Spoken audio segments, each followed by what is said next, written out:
ఇక యూరియా కోసం రైతులు కళ్ళలో వత్తులు వేసుకుని ఎదురు చూసే దుస్థితి దాపురించింది. పీఏసీఎస్ రైతు వేదికల వద్ద రాత్రనక పగలనక పడిగాపులు కాస్తున్నారు.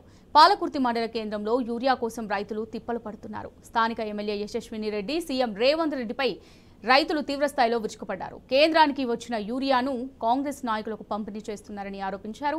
రాత్రి 2 గంటల నుంచి క్యూలైన్లో ఉంటే కాంగ్రెస్ పార్టీకి చెందిన వారికి మాత్రమే ఇస్తున్నారని మండిపడ్డారు.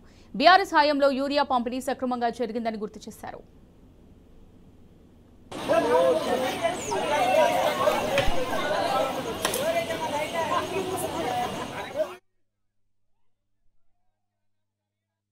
నా పేరు విజయ్, మాది మల్లంపల్లి గ్రామం.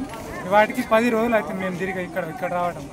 మాకు ఒక్క ఊరియా బస్తా, నాకు ఒక 3 ఎకరాలు ఉన్నది, కనీసానికి ఒక ఊరియా బస్తా కూడా రాలేదు. ఇప్పటికి కూడా ఇక్కడికి వచ్చి రాత్రి 2 గంటలకు రాత్రి ఇక్కడ పండుకున్నా కూడా కనీసానికి మాకు ఇప్పుడు ఇన్ఫర్మేషన్ ఇచ్చేటోళ్ళు లేరు.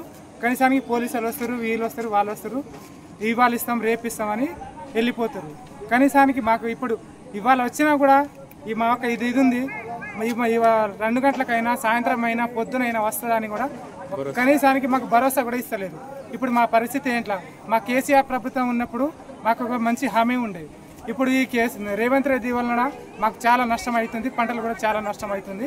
నిన్న కాదు మొన్ననే దేవపుల మండలంలో ఎన్ని బస్తాలు కావాలంటే ఇంతమంది కూడా లేరు, వాళ్ళకి ఇచ్చిర్రు. మన పాలకుర్తి మండలానికి మా భూమిలోనే పాలకుర్తి మండలం కిందకే వస్తుంది. పాలకుర్తి మండలానికి ఎందుకు వస్తలేదు? ఇది 3వసారి ఇది ఇట్లా లైన్లు కట్టుడు. మీరు కూడా వచ్చారు, మీరు కూడా చూసారు. మరి దేనివల్ల ఈ ప్రాబ్లం ఏంది? ఓన్లీ పాలకుర్తి మండలమేనా లేకపోతే వేరే అన్ని చోట్లనా? ఇట్లా కొడకళ్ళలో ఇస్తుర్రు, పాలకుర్తిలో ఇస్తుర్రు, దేవరపులలో ఇస్తుర్రు, పాలకుర్తికి ఎందుకు వస్తలేదు? ఎవరి వల్ల ఎందుకు ఆపుతుర్రు? ఎందుకు ఆపుతుర్రు? ఈ మనుషులు, ఈ రైతులు ఎటు పోవాలనుకుంటున్నారు? మరి